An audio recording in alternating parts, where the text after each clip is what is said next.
Hello दोस्तों, class 10th में science में बायोलॉजी के अंतर्गत हम पढ़ रहे थे चैप्टर जीव जनन कैसे करते हैं। और इस चैप्टर में हम पढ़ चुके हैं अलैंगिक जनन और लैंगिक जनन। अब उसमें हम लैंगिक जनन में पढ़ चुके थे फल एवं बीज के निर्माण तक, और अब हम आगे बढ़ेंगे। और अगला क्वेश्चन में कैसे पूछ सकता है, आवृत्तबीजी बाह्य अंडक की संरचना बताइए या संरचना का वर्णन करिए। वरना केवल क्वेश्चन आ सकता है कि अंडाशय की संरचना बनाइए। इट मीन्स अंडाशय का स्ट्रक्चर आपको ड्रा करना है। ये ऐसे क्वेश्चन पुट अप हुआ है। तो जो स्ट्रक्चर बना हुआ है ये एक अंडाशय का है। अंडाशय या आवृत्तबीजी बाह्य अंडक की संरचना है। अगर आ जाए कि आवृत्तबीजी बाह्य अंडक की संरचना बनाइए तो आप यही बनाएंगे। अब इसमें ये हम पहले भी सब पढ़ चुके हैं। ये जो फूला हुआ भाग होता है ये क्या कहलाता है? अंडाशय, ओवरी कहलाता है। और ये ऊपर का हिस्सा है ये वर्तिका, स्टाइल। और जो सबसे ऊपर है ये वर्तिकाग्र होगा, स्टिग्मा। ये कौन सा प्लेस है याद करिए, यहाँ पर पॉलिन ग्रेन आता है, परागकण आता है कहाँ पर? वर्तिकाग्र पर। और इसके अंदर जो ये पाया जा रहा है इसको बोलते हैं बीजांड, ओव्यूल। और फिर ये नीचे का जो हिस्सा है इसको बोलते हैं क्या? व्रंत या पुष्पव्रंत था, जिसको पेडिसिल या फिर पिडंकल कहते हैं। क्लियर हो गया?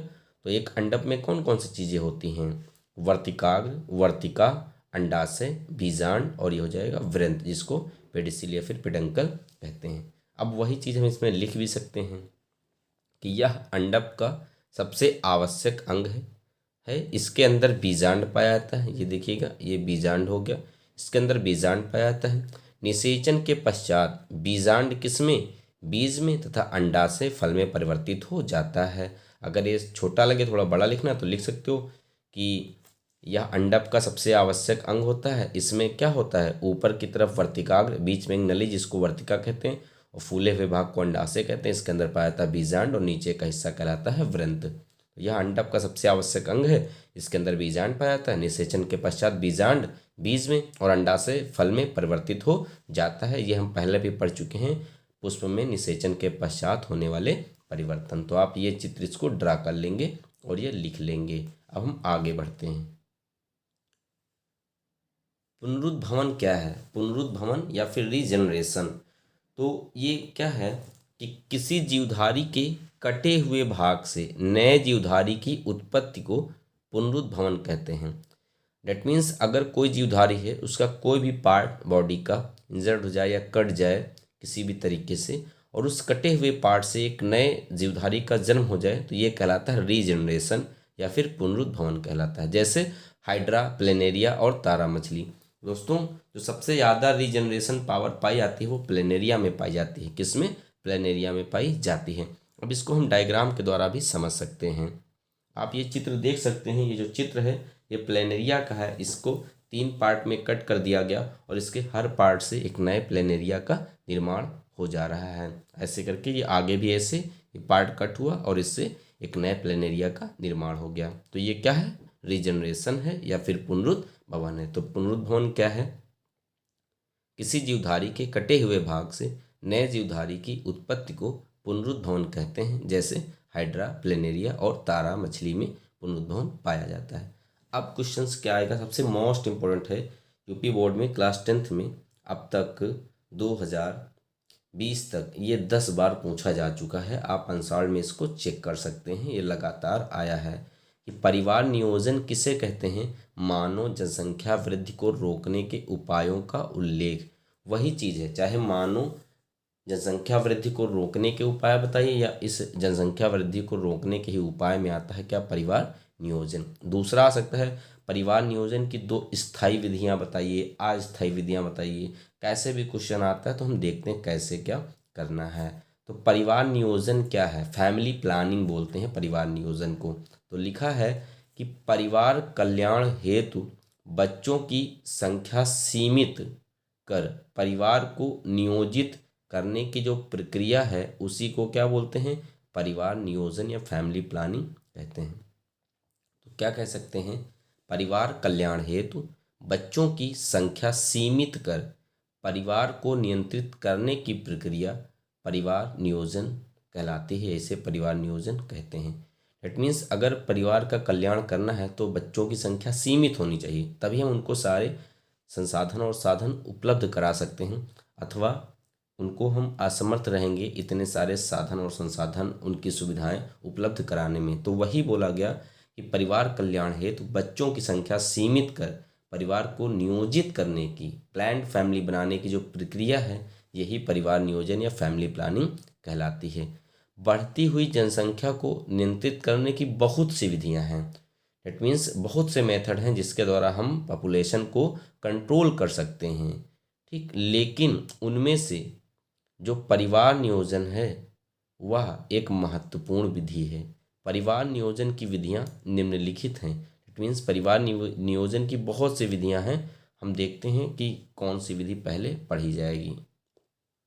तो हम इस परिवार नियोजन की जो विधियां हैं इनको दो तरीके से पढ़ेंगे। अस्थायी विधियां, टेम्परेरी मेथड्स, और परमानेंट मेथड्स, स्थायी विधियां। क्योंकि अभी हेडिंग में हमने पढ़ा था कि स्थायी विधियां पूछा है, तो अगर केवल आए कि परिवार नियोजन की स्थायी विधियां बताइए, 1, 2 या 3, तो हम केवल स्थायी विधियां बताएंगे। और जब पूरा डिटेल में आया लॉन्ग आंसर में फैमिली प्लानिंग या परिवार नियोजन क्या है, तो हम दोनों लिखेंगे, स्थायी और अस्थायी दोनों लिखेंगे। तो हम पहले पढ़ेंगे अस्थायी विधियां। इसमें पहले है सुरक्षित काल में संपर्क।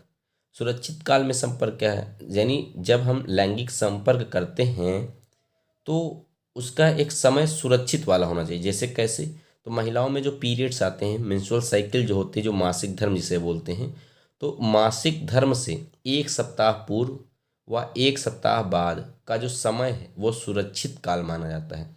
इस काल में लैंगिक संपर्क स्थापित करने पर गर्भधारण, जिसको प्रेगनेंसी बोलते हैं, इसकी संभावना कम रहती है। अब ये क्या है, दरअसल में जो महिलाओं में मासिक धर्म आता है तो उसमें ब्लीडिंग होती है, और जो फैलोपियन ट्यूब है उसके द्वारा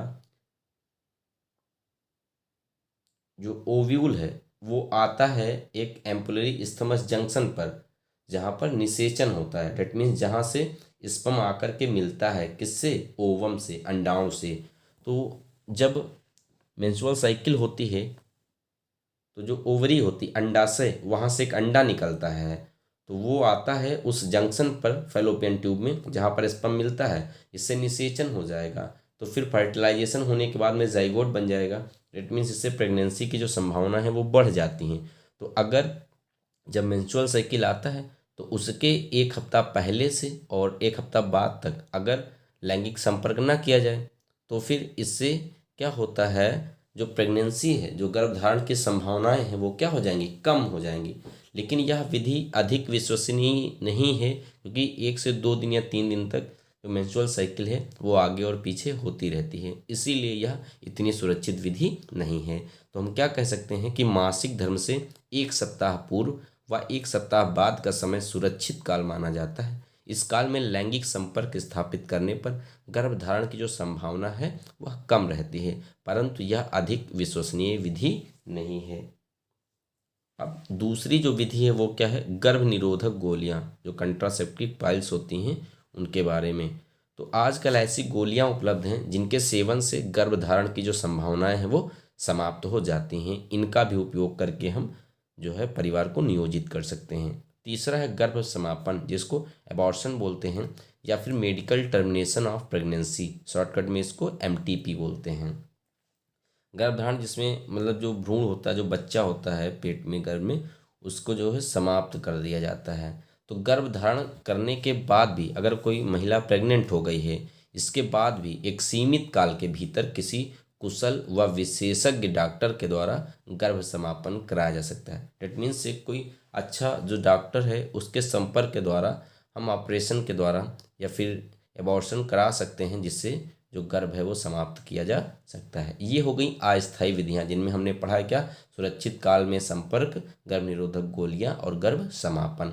अब हम पढ़ेंगे परमानेंट मेथड, डेट मीन्स स्थायी विधियां कौन सी हैं जिनको एक बार यूज कर लिया जाए तो फिर कभी भी जीवन में जो है वो गर्भधारण की समस्या नहीं होगी। डेट मीन्स कभी भी गर्भधारण नहीं होगा। तो एक होती स्त्री स्त्री का नसबंदी ऑपरेशन। तो स्त्री का जो नसबंदी ऑपरेशन है इसको बोलते हैं ट्यूबेक्टॉमी। इसमें क्या होता है, स्त्री में अंड नलिका जो फैलोपियन ट्यूब है ना, इसको थोड़ा सा कट करके हटा देते हैं और फिर बचे हुए दोनों छोर को, जो फैलोपियन ट्यूब के बचे हुए छोर हैं, इनको बांध देते हैं और यह एक स्थायी विधि है। अब इसमें कैसे होता होगा तो हम आपको चित्र के द्वारा दिखाते हैं। ये आप चित्र में देख सकते हैं। तो ये जो है ये है फैलोपियन ट्यूब, अंडवाहिनी, ठीक है, या अंड नलिका। और ये होता है अंडाशय। अंडाशय यहीं से जो है, अंडाशय ओवरी से अंडा निकलता है और यहाँ से आ जाता है यहाँ, इसको बोलते हैं एम्पलरी इस्थमस जंक्शन। और इस वजाइना के थ्रू जो है स्पर्म आता है और यहाँ पर मिलता है, से फर्टिलाइजेशन होता है। ठीक, अब होता क्या है, तो यहाँ पर स्पर्म मिलेगा तब फर्टिलाइजेशन होगा, तब गर्भधारण होगा। तो ये जो फैलोपियन ट्यूब होती है, अंड जो वाहिनी होती है, दो होती हैं, लेफ्ट और राइट, तो इसको यहाँ से कट कर देते हैं और कट करने के बाद में इसको नायलॉन थ्रेड के द्वारा जो है वो बांध देते हैं। इससे ओवम यहाँ तो निकलेगा लेकिन इस स्थान पर आ नहीं पाता, वरना स्पर्म इधर से यहाँ पहुँच नहीं पाता है। तो इसको बोलते हैं नसबंदी। लेकिन किसकी, महिलाओं में ये होता है, ये मादा जनन अंग है, फीमेल रिप्रोडक्टिव आर्गन है, इसीलिए इसको बोलते हैं क्या, ट्यूबेक्टोमी। क्या कहते हैं, ट्यूबेक्टोमी कहते हैं। क्लियर। इधर भी एक होता है ऐसे, इधर दो अंडाशय पाए जाते हैं। अब जब मेंस्ट्रुअल साइकिल आती है तो एक बार अंडा जो है ओवम इधर से निकलता है और अगले मंथ में इधर आता है, इधर से निकलता है। डेट मीन्स अल्टरनेट एक के बाद एक महीने में आता है। इसलिए महिलाओं में जब पेन होता है तो लेफ्ट या राइट, कभी लेफ्ट साइड में होता है, अगले मंथ में राइट साइड में होता है, ऐसे ही होता है। इससे पता चलता है जिस साइड में ज़्यादा पेन होता है, डेट मीन्स उस साइड से ही जो अंडा है वो मेंस्ट्रुअल साइकिल में 14वें दिन, डेट मीन्स ओव्यूलेशन वाले दिन जो है अंडा रिलीज होता है। तो जिस साइड में ज़्यादा दर्द होता है उधर से ही ओवम रिलीज होता है। तो ये हो गया स्त्री का नसबंदी ऑपरेशन, ट्यूबेक्टोमी। तो वही चीज़ लिखिए, स्त्री में अंड नलिका जिसको बोलते हैं क्या, फैलोपियन ट्यूब या अंड वाहिनी को थोड़ा सा क्या करते हैं, कट करके हटा देते हैं और फिर बचे हुए दोनों छोर को बांध देते हैं। यह कैसी विधि है, स्थायी विधि। तो आपसे पूछा था दो स्थायी विधियां बताइए, तो आपकी ये पहली हो गई, स्त्री का नसबंदी ऑपरेशन। अब दूसरा है स्थायी विधि, पुरुष का नसबंदी ऑपरेशन। पुरुष के नसबंदी ऑपरेशन को बोलते हैं वैसेक्टोमी। इसमें पुरुष में उसमें अंडवाहिनी थी, इसमें शुक्र नलिका या शुक्रवाहिनी होगी। एक होती है शुक्रवाहिका, वो अलग है। ठीक, तो ये है शुक्रवाहिनी जिसको बोलते हैं वास डिफरेंस। क्या बोलते हैं, वास डिफरेंस या वासा डिफरेंस।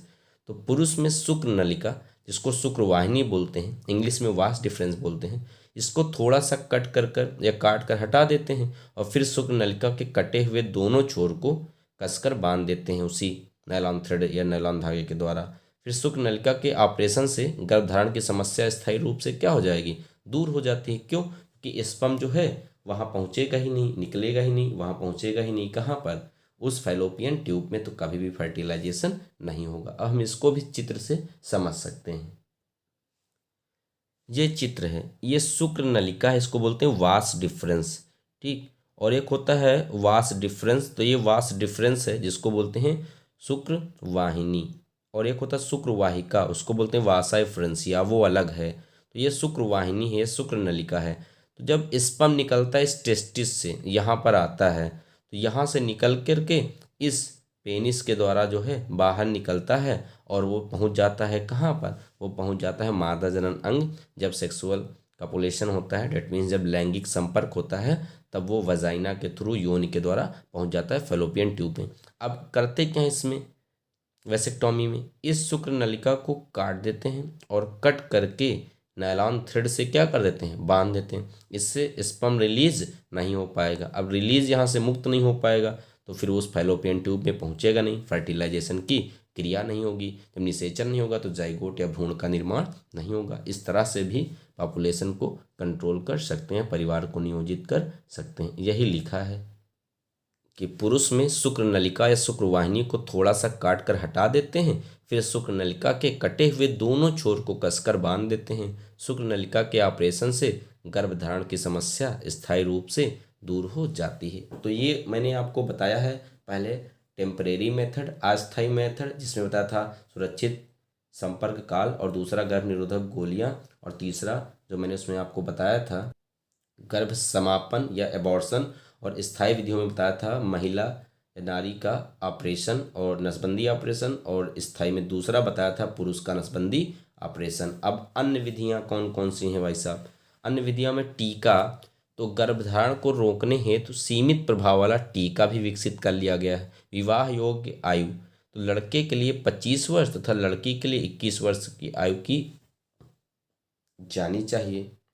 इससे भी जो है थोड़ा एज का जो टाइम का ड्यूरेशन है, जो गैप है, वो बढ़ जाएगा, तो थोड़ा सा पॉपुलेशन कंट्रोल हो सकता है। तो यह जब परिवार नियोजन पर या बढ़ती जनसंख्या को रोकने के उपाय पूछे या स्थायी या अस्थायी विधियां लिखे, तो हम आप इसको जो है ऐसे कंप्लीट कर सकते हैं। दोस्तों, अगर ये आपको वीडियो अच्छा लगा हो तो ज़्यादा से ज़्यादा अपने दोस्तों में शेयर करें, क्लासमेट्स को शेयर करें, ताकि उनको भी इसका लाभ मिलता रहे।